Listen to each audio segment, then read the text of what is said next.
नमस्कार दोस्तों, स्वागत है एक बार फिर आपका मेरे YouTube चैनल कमल जी क्लासेस में। आज हम उत्तराखंड सामान्य ज्ञान के प्रैक्टिस सेट के अंतर्गत लेकर आए हैं एक नया वीडियो, जिसके अंतर्गत हम कवर अप करने वाले हैं मोर देन 70 क्वेश्चंस। आज की वीडियो में हम ऑप्शंस पे डिस्कस नहीं करेंगे, सीधे आंसर्स पे चलेंगे क्योंकि वीडियो हमारा बहुत लंबा हो सकता है। तो ये लास्ट मोमेंट की आपकी जो अपकमिंग एग्ज़ाम है कनिष्ठ सहायक का, उसकी हम प्रैक्टिस के संदर्भ में ये वीडियो बना रहे हैं। तो बहुत ही इंटरेस्टिंग वीडियो रहने वाला है और सारे के सारे क्वेश्चंस परीक्षा की दृष्टि से महत्वपूर्ण होने वाले हैं। तो आइए बिना किसी देरी के शुरू करते हैं आज का हम वीडियो।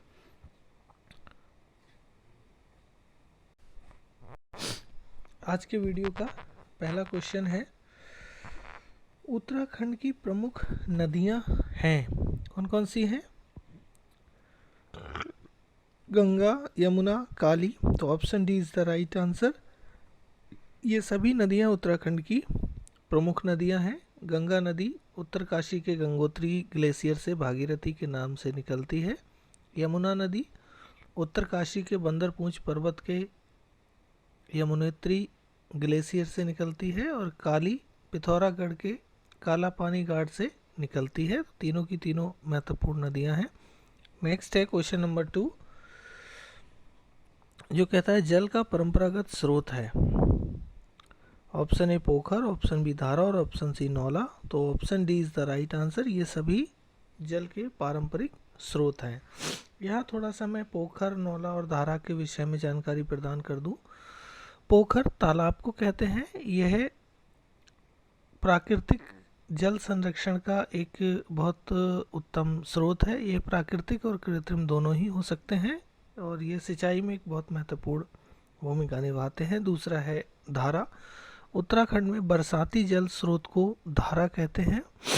और नौला, यह पेयजल की उपलब्धता हेतु पत्थरों से निर्मित एक ऐसी संरचना होती है जिसमें सबसे नीचे 1 वर्ग फुट चौड़े सीढ़ी नुमा क्रमबद्ध पत्थरों की पंक्ति होती है।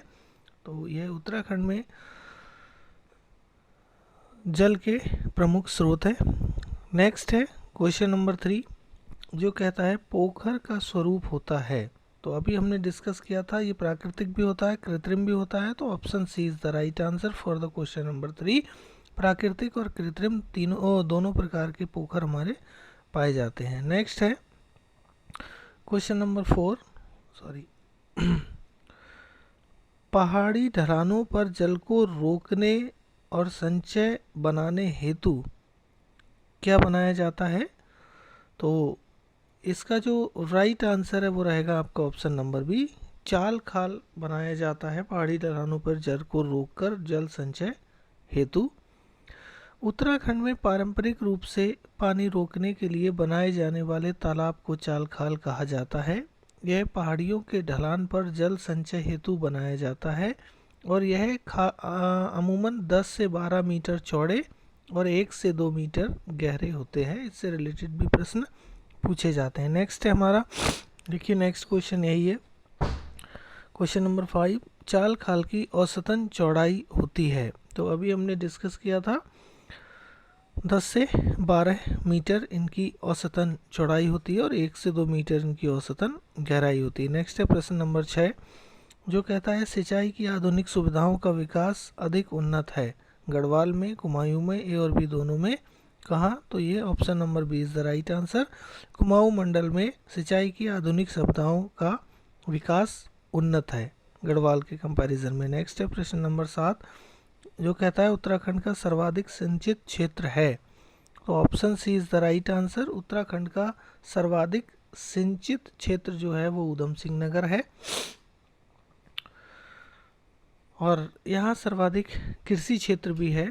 लगभग 53.83% भूमि पर कृषि की जाती है। नेक्स्ट है क्वेश्चन नंबर 8, जो कहता है उत्तराखंड का न्यूनतम सिंचित क्षेत्र कौन सा है? तो प्रश्न संख्या 8 का जो राइट आंसर रहेगा वो ऑप्शन नंबर सी रहेगा। चमोली जनपद का सबसे न्यूनतम सिंचित क्षेत्र है। नेक्स्ट है क्वेश्चन नंबर 9, जो कहता है परंपरागत सिंचाई के साधन हैं, कौन कौन से? ऑप्शन ए नहर, ऑप्शन बी नलकूप, ऑप्शन सी हैंडपम्प और डी ये सभी। तो क्वेश्चन नंबर 9 का जो राइट आंसर रहने वाला है वो ऑप्शन नंबर डी, ये सभी साधन सिंचाई के परंपरागत साधन है। नेक्स्ट है क्वेश्चन नंबर 10 जो कहता है पोखर को स्थानीय भाषा में क्या कहा जाता है। तो उत्तराखंड में आप सब जानते हैं पोखर को स्थानीय भाषा में खाल कहा जाता है। नेक्स्ट है प्रश्न संख्या 11 जो कहता है किस वर्ष लघु सिंचाई कार्यक्रमों के अंतर्गत सिंचाई गूल का निर्माण किया गया था। किस वर्ष लघु सिंचाई कार्यक्रम के अंतर्गत सिंचाई गूल का निर्माण किया गया था। तो प्रश्न संख्या 11 का जो राइट आंसर रहने वाला है वो है ऑप्शन नंबर बी, 2018 में सिंचाई गूल का निर्माण किया गया था। नेक्स्ट है क्वेश्चन नंबर 12 जो कहता है उत्तराखंड की सबसे पुरानी नहर कौन सी है। यह बहुत इम्पोर्टेंट प्रश्न है, कई बार पूछा गया है। ऑप्शन ए काली नहर, ऑप्शन बी शारदा नहर, ऑप्शन सी ऊपरी गंगा नहर और ऑप्शन डी पूर्वी गंगा नहर। तो राइट आंसर 12वें क्वेश्चन का रहेगा ऑप्शन नंबर सी, ऊपरी गंगा नहर उत्तराखंड की सबसे पुरानी नहर है। इस नहर का उद्गम जो है वो हरिद्वार से हुआ है और इसका निर्माण लॉर्ड डलहौजी ने 1842 से 1854 ईस्वी के बीच में कराया था। नेक्स्ट है क्वेश्चन नंबर 13 जो कहता है ऊपरी गंगा नहर का उद्गम स्थल क्या है। तो अभी हमने डिस्कस किया, option C is the right answer. ऊपरी गंगा नहर का उद्गम स्थल हरिद्वार है, यहाँ नहर मिस है। नेक्स्ट है क्वेश्चन नंबर 14 जो कहता है ऊपरी गंगा नहर का निर्माण किसने कराया था। तो आप सब जानते हैं option B is the right answer, lord Dalhousie ने ऊपरी गंगा नहर का निर्माण कराया था 1842 से 1854 के बीच में। नेक्स्ट है क्वेश्चन नंबर 15 जो कहता है पूर्वी गंगा नहर की लंबाई कितनी है। तो पूर्वी गंगा नहर की एग्जैक्ट लंबाई जो है वो है आपकी 48.55 किलोमीटर, 48.55 किलोमीटर।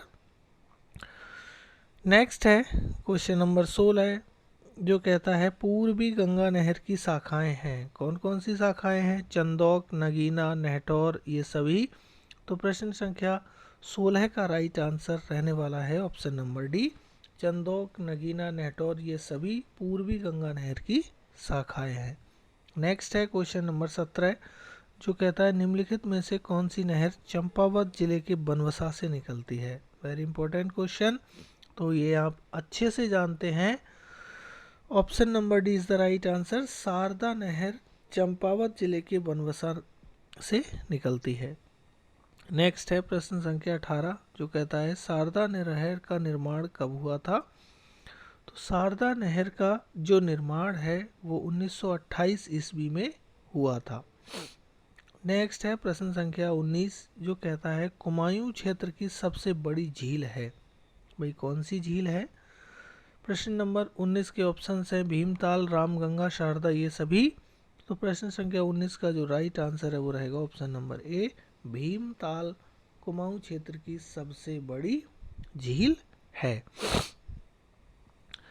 नेक्स्ट है प्रश्न संख्या 20 जमरानी बांध परियोजना से उत्तराखंड के किस जिले को सिंचाई की सुविधा उपलब्ध होती है। वेरी इंपॉर्टेंट क्वेश्चन, तो ये रहेगा ऑप्शन नंबर सी, नैनीताल जनपद को सिंचाई की सुविधा उपलब्ध होती है जमरानी बांध परियोजना से। नेक्स्ट है क्वेश्चन नंबर 21 जो कहता है नानक सागर बांध नहर परियोजना किस नदी पर निर्मित है। Very important question, option A Bhagirathi, option B Tons, option C Nehtaur और ऑप्शन सी डी भिलंगना। तो क्वेश्चन नंबर 21 का जो राइट आंसर है वो रहेगा ऑप्शन नंबर सी, नेहटौर नदी पर निर्मित है नानक सागर बांध परियोजना। नेक्स्ट है क्वेश्चन नंबर 22 जो कहता है टिहरी जल विद्युत परियोजना निम्नलिखित में से किन नदियों पर बनी है। ऑप्शन ए भागीरथी एवं अलकनंदा, ऑप्शन बी यमुना एवं भागीरथी, ऑप्शन सी काली और टॉन्स और ऑप्शन डी भागीरथी एवं भिलंगना। तो क्वेश्चन नंबर 22 का राइट आंसर रहेगा ऑप्शन नंबर डी, भागीरथी और भिलंगना नदी पर निर्मित है टिहरी जल विद्युत परियोजना। इसके संबंध में एक कंप्लीट वीडियो मेरे द्वारा चैनल पर अपलोड किया गया है। आप पूरी टिहरी जल विद्युत परियोजना से संबंधित जो भी प्रश्न है उनको वहां जाके आप वॉच कर सकते हैं। नेक्स्ट है क्वेश्चन नंबर 23, जो कहता है टिहरी बांध परियोजना से बिजली उत्पादन प्रारंभ हुआ था। कब हुआ था? 2008 में, 2007 में, 2006 में, 2005 में। तो इसका जो राइट आंसर रहेगा ऑप्शन नंबर सी, 2006 में टिहरी बांध परियोजना से विद्युत का उत्पादन प्रारंभ हुआ था। नेक्स्ट है क्वेश्चन नंबर 24, जो कहता है उत्तराखंड में लघु सिंचाई योजना के अंतर्गत निःशुल्क बोरिंग योजना कब चलाई गई थी? Very important question. 1981 में, 1982, 1985 या 1987 में? तो क्वेश्चन नंबर 24 का जो राइट आंसर रहने वाला है वो है 1985 में उत्तराखंड में लघु सिंचाई योजना के अंतर्गत निःशुल्क बोरिंग योजना प्रारंभ की गई थी। नेक्स्ट है क्वेश्चन 25, जो कहता है कुमायूं क्षेत्र के कितने प्रतिशत भाग की सिंचाई नलकूपों द्वारा की जाती है? ऑप्शन ए लगभग 5.57%, दूसरा है 35.50%, तीसरा 44.57% और चौथा 48.60%। तो क्वेश्चन नंबर 25 का जो राइट आंसर है वो रहेगा 44.57% एरिया में कुमायूं क्षेत्र में नलकूपों द्वारा सिंचाई की जाती है। नेक्स्ट है क्वेश्चन नंबर 26, जो कहता है उत्तराखंड में प्रधानमंत्री कृषि सिंचाई योजना का प्रारंभ कब हुआ था? तो उत्तराखंड में प्रधानमंत्री कृषि सिंचाई योजना का प्रारंभ जो है वो 2015 में हुआ था। नेक्स्ट है क्वेश्चन नंबर 27, जो कहता है प्रधानमंत्री कृषि सिंचाई योजना में केंद्र एवं राज्य सरकार की भागीदारी है कितनी है? तो ये 75% भागीदारी केंद्र की और 25% भागीदारी राज्य सरकार की है। ऑप्शन ए इस प्रश्न का सही उत्तर होगा। नेक्स्ट है क्वेश्चन नंबर 28, जो कहता है वर्ष 2020-21 में प्रधानमंत्री कृषि सिंचाई योजना के तहत अनुमोदित धनराशि कितनी है? तो प्रश्न संख्या 28 का जो राइट आंसर है वो रहेगा 29,78,00,000 रुपए 2020-21 में प्रधानमंत्री कृषि सिंचाई योजना के तहत अनुमोदित धनराशि है। नेक्स्ट है क्वेश्चन नंबर 29, जो कहता है हर खेत के लिए पानी योजना का मुख्य उद्देश्य क्या है? ऑप्शन ए जल प्रबंधन, ऑप्शन बी जल स्रोतों का विकास, ऑप्शन सी जल संचय को बढ़ावा देना या डी उपरोक्त सभी। तो क्वेश्चन नंबर 29 का राइट आंसर रहेगा ऑप्शन नंबर डी, इन तीनों कार्यों को किए जाने के लिए हर खेत के लिए पानी योजना का उद्देश्य निर्धारित किया गया है। नेक्स्ट है क्वेश्चन नंबर 30, जो कहता है टिहरी बांध परियोजना का डिज़ाइन किसने बनाया था? तो इसको विधिवत आप लोग जानते हैं, प्रोफेसर जेम्स ब्रून ने टिहरी बांध परियोजना का डिज़ाइन तैयार किया था। Option A is the right answer. Next है क्वेश्चन नंबर 31, जो कहता है टिहरी बांध परियोजना का वास्तविक नाम क्या है? तो इसका आंसर भी विधिवत आप लोगों को पता है, स्वामी रामतीर्थ सागर यह इस योजना का वास्तविक नाम है और इसे राष्ट्र का गांव की संज्ञा भी दी गई है। यह प्रश्न अक्सर पूछे जाते हैं, सबको ध्यान में रखना है। नेक्स्ट है क्वेश्चन नंबर 32, जो कहता है एशिया का सबसे ऊंचा बांध कौन सा है? ऑप्शन ए भाखड़ा नांगल बांध, ऑप्शन बी टिहरी बांध, ऑप्शन सी रिहंद बांध और ऑप्शन डी नागार्जुन बांध। तो प्रश्न संख्या 32 का जो राइट आंसर है वो रहेगा ऑप्शन नंबर बी, टिहरी बांध एशिया का सबसे ऊंचा बांध माना गया है। नेक्स्ट है क्वेश्चन संख्या 33, जो कहता है निम्नलिखित में से किस परियोजना को राष्ट्र का गांव की संज्ञा दी गई है? तो टिहरी बांध परियोजना को राष्ट्र के गांव की संज्ञा दी गई है। प्रश्न संख्या 33 के लिए ऑप्शन डी सही आंसर होगा। क्वेश्चन नंबर 34 है, जो कहता है टिहरी में बांध विरोधी समिति का गठन कब हुआ था? Option A 1975, option B 1977, option C 1978 और ऑप्शन डी 1979।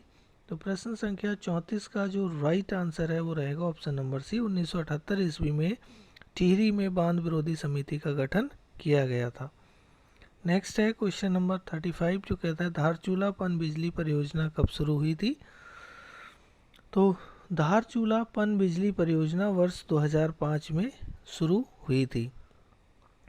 ऑप्शन सी इसका सही उत्तर होगा। नेक्स्ट है प्रश्न संख्या 36 जो कहता है धारचूला पनबिजली परियोजना किस नदी पर निर्मित है? तो option B is the right answer. Dharchula पनबिजली परियोजना धौलीगंगा नदी पर निर्मित है।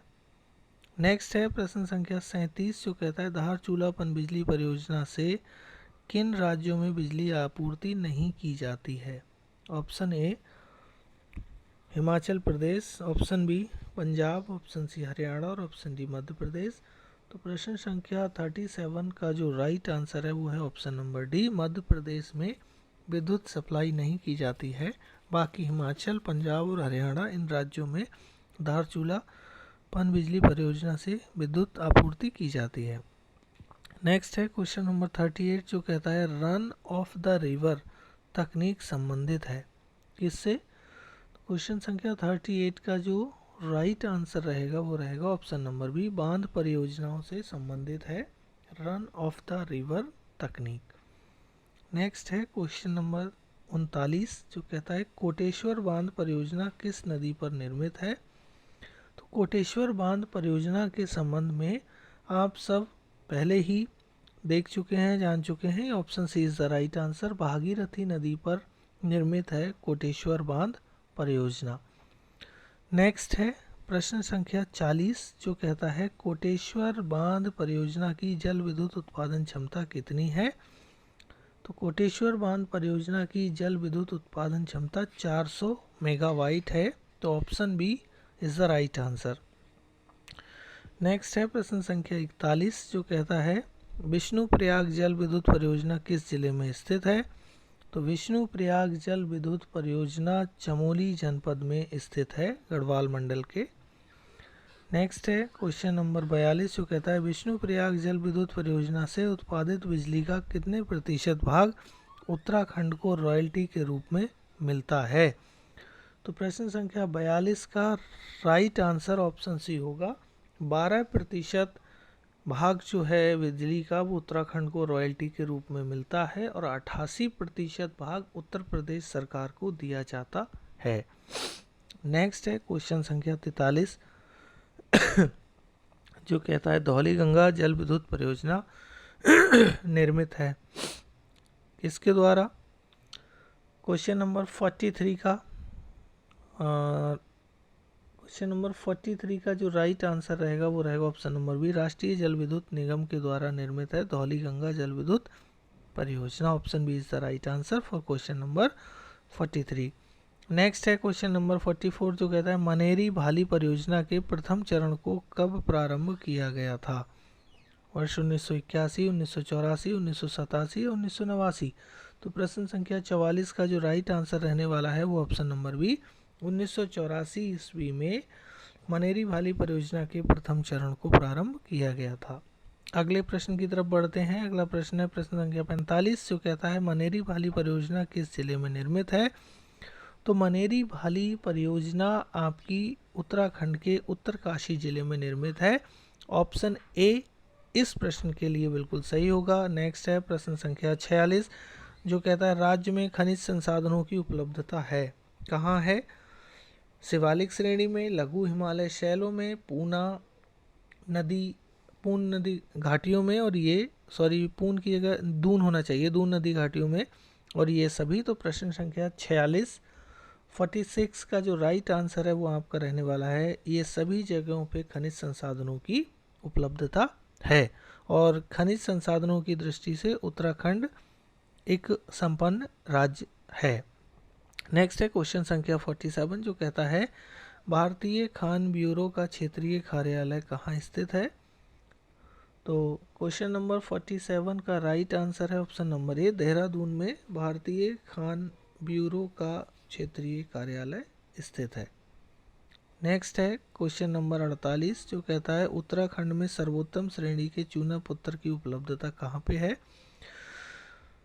तो उत्तराखंड में सर्वोत्तम क्वालिटी के चूना पत्थर की जो उपलब्धता है वो इन सभी स्थानों पर है, पीपल कोटी चमोली, मंदारसू देहरादून और झिरोली, अल्मोड़ा, इन सब जगहों पर सर्वोत्तम क्वालिटी का, सर्वोत्तम श्रेणी का चूना पत्थर मिलता है। नेक्स्ट है क्वेश्चन नंबर 49 जो कहता है देहरादून में मसूरी के समीप लगभग कितना संगमरमर का भंडार उपलब्ध है। तो प्रश्न संख्या 49 का जो राइट आंसर रहेगा वो रहेगा ऑप्शन नंबर बी, 4 मिलियन संगमरमर का भंडार उपलब्ध है देहरादून के मसूरी के समीप में। नेक्स्ट है क्वेश्चन नंबर 50 जो कहता है निम्नलिखित में से किन क्षेत्रों में मैग्नेसाइट के पर्याप्त भंडार उपलब्ध नहीं है। तो यहाँ हमें नहीं पे फोकस करना है। तो प्रश्न संख्या 50 का जो राइट आंसर रहेगा वो रहेगा आपका ऑप्शन नंबर सी, क्योंकि झिरोली, अल्मोड़ा, चंडाक क्षेत्र, पिथौरागढ़ और पोखरी चमोली इन सभी जगहों पर मैग्नेसाइट के भंडार उपलब्ध हैं, लेकिन बारकोट क्षेत्र देहरादून में भंडार उपलब्ध नहीं है। नेक्स्ट है प्रश्न संख्या 51 जो कहता है किसी खनिज का प्रयोग सौंदर्य प्रसाधन सामग्री बनाने हेतु किया जाता है, यानी किस खनिज का प्रयोग किया जाता है। तो प्रश्न संख्या 51 का राइट आंसर होगा टॉल्क का किया जाता है। बाकी रॉक फास्फेट, गंधक और जिप्सम इनका सौंदर्य प्रसाधन में कोई यूज नहीं है। नेक्स्ट है क्वेश्चन नंबर 52 जो कहता है निम्नलिखित में से कौन सा जिला खड़िया चाक के उत्पादन के लिए अग्रणीय है। इंपॉर्टेंट क्वेश्चन है। तो खड़िया चाक के उत्पादन में उत्तराखंड का देहरादून जनपद अग्रणी है। तो प्रश्न संख्या 52 के लिए ऑप्शन ए सही उत्तर होगा। नेक्स्ट है क्वेश्चन संख्या 53 जो कहता है किसी खनिज का प्रयोग प्लास्टर ऑफ पेरिस बनाने में किया जाता है, अर्थात किस खनिज का प्रयोग प्लास्टर ऑफ पेरिस बनाने में किया जाता है। तो प्रश्न संख्या 53 का जो राइट आंसर रहेगा वो रहेगा ऑप्शन नंबर बी, डोलोमाइट का उपयोग प्लास्टर ऑफ पेरिस बनाने में किया जाता है, जो उत्तराखंड में पर्याप्त मात्रा में उपलब्ध है। नेक्स्ट है प्रश्न संख्या 54 जो कहता है उत्तराखंड में गंधक की खोज सर्वप्रथम कब की गई थी। तो 1945, 1949, 1951 या 1957 में। तो प्रश्न संख्या 54 का जो राइट आंसर रहेगा वो रहेगा ऑप्शन नंबर डी, 1957 ईस्वी में उत्तराखंड में सर्वप्रथम गंधक की खोज की गई थी। नेक्स्ट है क्वेश्चन नंबर 55 जो कहता है निम्नलिखित में से किस जलप्रपात का जल गंधक युक्त है। तो प्रश्न संख्या 55 का आंसर आप सबको विधिवत पता है। प्रश्न संख्या 55 का राइट आंसर ऑप्शन सी रहेगा, सहस्त्रधारा जलप्रपात देहरादून का जल जो है वो गंधक युक्त है और ऐसा माना जाता है कि इसमें स्नान करने से जितने भी हमारे त्वचा रोग हैं वो सब सही हो जाते हैं। नेक्स्ट है क्वेश्चन संख्या 56 जो कहता है राज्य के प्रमुख जिप्सम उत्पादक जिले कौन से हैं। तो क्वेश्चन नंबर 56 का राइट आंसर आप सब अभी जानते हैं, ये रहेगा ऑप्शन नंबर डी। ये सभी नैनीताल, देहरादून, टिहरी ये सभी जिलों में जिप्सम का उत्पादन होता है, इसीलिए सभी जिले प्रमुख जिप्सम उत्पादक हैं। नेक्स्ट है प्रश्न संख्या 57 जो कहता है किस राज्य में हेमेटाइट और मैग्नेटाइट दोनों प्रकार का लोहा पाया जाता है।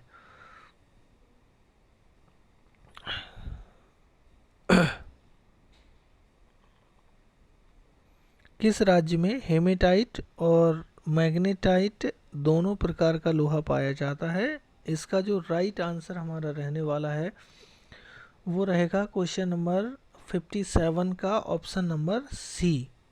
ये काला डूंगी और रामगढ़ दोनों ही जगह पे हेमेटाइट और मैग्नेटाइट दोनों प्रकार का लोहा पाया जाता है। नेक्स्ट है क्वेश्चन नंबर 58 जो कहता है राज्य में तांबा उत्पादक क्षेत्र कौन सा है। यह इंपॉर्टेंट है, कई बार पूछा गया है।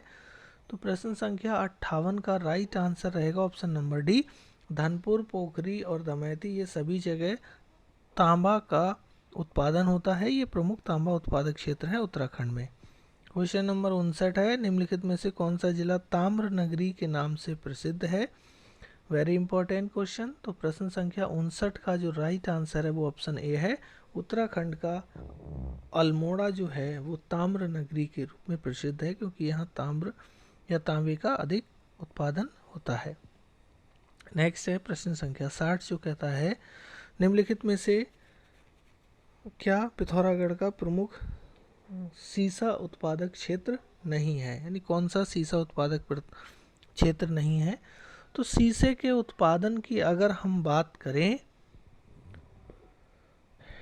तो उत्तराखंड में देवलगढ़ में शीशे का उत्पादन होता है, भैंसखाल में होता है, रालम में होता है, चैना में नहीं होता, इसलिए ये इसका प्रमुख उत्पादक क्षेत्र नहीं है। तो क्वेश्चन नंबर 60 का जो राइट आंसर रहेगा ऑप्शन नंबर सी। नेक्स्ट है प्रश्न संख्या 61 जो कहता है पटाल का प्रयोग नहीं किया जाता।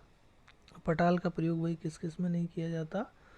ऑप्शन बी, पशुपालन के खाद्यान्न में नहीं किया जाता पटाल का प्रयोग, बाकी सड़कों के निर्माण में, मकान की छतों के निर्माण में और नालियों के निर्माण में इनमें किया जाता है। नेक्स्ट है प्रश्न संख्या 62 जो कहता है राज्य की किन नदियों में रेत में सोना पाया जाता है?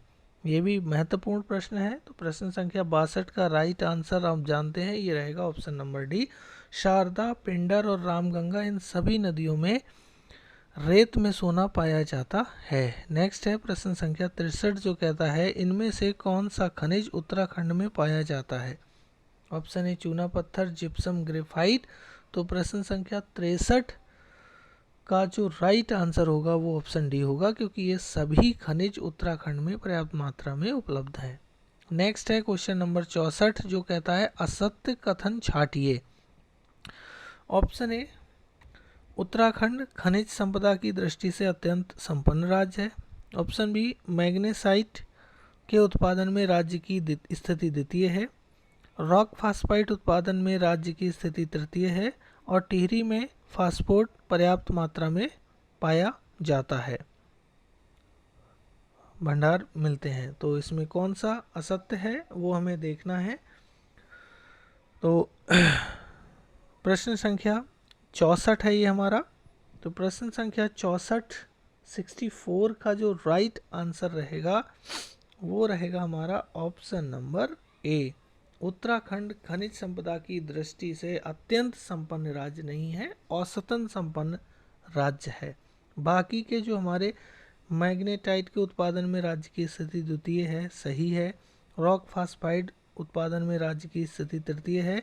और टिहरी में फास्फोराइट का पर्याप्त भंडार मिलता है, ये सभी सही है। बाकी पहला ऑप्शन सही नहीं है। नेक्स्ट है क्वेश्चन नंबर 65 जो कहता है निम्नलिखित में से कौन सा कथन सत्य नहीं है? तो यहाँ हमें नहीं को ध्यान में रखना है। ऑप्शन ए उत्तराखंड में अल्मोड़ा जिले में चांदी पाई जाती है। ऑप्शन बी टिहरी जिले में यूरेनियम की उपलब्धता के संकेत मिलते हैं। ऑप्शन सी रुद्रप्रयाग के अखीमठ और कंधेरा एस्बेस्टस के लिए प्रसिद्ध है। और पिथौरागढ़ में स्टेटाइट प्रचुर मात्रा में विद्यमान है। तो प्रश्न संख्या 65 का जो राइट आंसर रहेगा वो रहेगा ऑप्शन नंबर डी कि पिथौरागढ़ में स्टेटाइट प्रचुर मात्रा में उपलब्ध है, यह सही नहीं है। बाकी के अन्य 3 ऑप्शन सही है। नेक्स्ट है प्रश्न संख्या 66 जो कहता है निम्नलिखित कथनों में से कौन सा कथन सही नहीं है? तो यहाँ भी नहीं पे फोकस करना है। ऑप्शन ए उत्तराखंड के नैनीताल जिले में चांदी पाई जाती है। ऑप्शन बी उत्तराखंड के अल्मोड़ा जिले में स्टेटाइट की अल्प मात्रा विद्यमान है। ऑप्शन सी नीलम मिलगेना परगना में पाया जाता है। और ऑप्शन डी उपरोक्त में से कोई नहीं। तो प्रश्न संख्या जो 66 है उसका राइट आंसर रहेगा ऑप्शन नंबर ए, उत्तराखंड के नैनीताल जिले में चांदी नहीं पाई जाती। बाकी के अन्य दोनों ऑप्शन उत्तराखंड के अल्मोड़ा जिले में स्टेटाइट की अल्प मात्रा है और नीलम मिलगेना परगना में पाया जाता है, ये सही है। नेक्स्ट है क्वेश्चन नंबर 67 जो कहता है राज्य में खनन नीति की घोषणा कब हुई थी? तो प्रश्न संख्या 67 के अंतर्गत ऑप्शन ए जो है वो राइट आंसर है। 4 अप्रैल 2001 को राज्य में खनन नीति की घोषणा की गई थी। नेक्स्ट है क्वेश्चन नंबर 68 जो कहता है खनन नीति 2001 के अनुसार वन क्षेत्रों में स्थित खदानों में खनन कार्य किसके द्वारा किया जाता है? तो यह कार्य जो है वो किया जाता है उत्तरांचल वन विकास निगम के द्वारा। गढ़वाल मंडल विकास निगम, कुमाऊं मंडल विकास निगम या केंद्रीय वन विकास निगम के द्वारा नहीं, उत्तरांचल वन विकास निगम के द्वारा खनन नीति 2001 के अनुसार वन क्षेत्रों में स्थित खदानों में खनन कार्य किया जाता है। नेक्स्ट है क्वेश्चन नंबर 69 जो कहता है खनिज विधि खनिज निधि को खनिजों के राजस्व का कितने प्रतिशत प्राप्त होता है? क्वेश्चन नंबर 69 का जो राइट आंसर है वो ऑप्शन नंबर ए 5% खनिज निधि को खनिजों के राजस्व के रूप में प्राप्त होता है।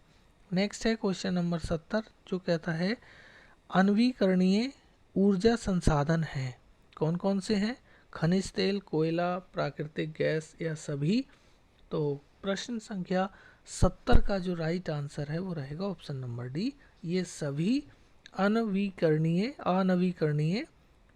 ऊर्जा संसाधन माने जाते हैं, खनिज तेल, कोयला और प्राकृतिक गैस। नेक्स्ट है प्रश्न संख्या 71 जो कहता है नवीकरणीय ऊर्जा संसाधन का उदाहरण नहीं है, तो यहाँ हमें नहीं देखना है कौन सा है। इससे पहले प्रश्न में अनवीकरणीय ऊर्जा संसाधन थे, अब नवीकरणीय ऊर्जा संसाधन की बात हो रही है। तो प्रश्न संख्या 71 का जो राइट आंसर रहने वाला है वो रहेगा ऑप्शन नंबर डी, कोयला अनवीकरणीय ऊर्जा संसाधन नहीं है, बाकी पवन ऊर्जा, सौर ऊर्जा और भूतापीय ऊर्जा ये सभी नवीकरणीय ऊर्जा संसाधन के एग्जाम्पल हैं। नेक्स्ट है क्वेश्चन नंबर 72 जो कहा गया है निम्न में से किस राज्य को भारत का पावर हाउस कहा जाता है? महत्वपूर्ण प्रश्न है। तो इसका जो आंसर रहेगा वो रहेगा क्वेश्चन नंबर 72 का आंसर बी रहेगा, उत्तराखंड को भारत का पावर हाउस की संज्ञा दी गई है। और बढ़ते हैं इस वीडियो के आखिरी प्रश्न की तरफ, प्रश्न संख्या 73 जो कहता है आर्थिक सर्वेक्षण 2017-18 के अनुसार राज्य की कुल विद्युत उत्पादन क्षमता कितनी थी? प्रश्न संख्या 73 का जो सही आंसर होगा वो रहेगा option number C, 6318.33 million unit watt 2017-18 के अनुसार राज्य की कुल विद्युत उत्पादन क्षमता थी। इतनी अधिक उत्पादन क्षमता के लिए ही भारत का पावर हाउस उत्तराखंड राज्य को कहा जाता है। तो गाइस आज हमने डिस्कस किए उत्तराखंड सामान्य ज्ञान के अंतर्गत महत्वपूर्ण 73 क्वेश्चंस को, जिनमें से आपकी आगामी परीक्षा में कई प्रश्न मिलने की प्रबल संभावना है। तो वीडियो को ध्यानपूर्वक वॉच कीजिए, प्रश्नों को खुद से सॉल्व करने की कोशिश कीजिए। एक और नए वीडियो के साथ मिलते हैं बहुत जल्द आपसे, तब तक अपनी स्टडी को बनाए रखिए, अपना ख्याल रखिए। जय हिंद।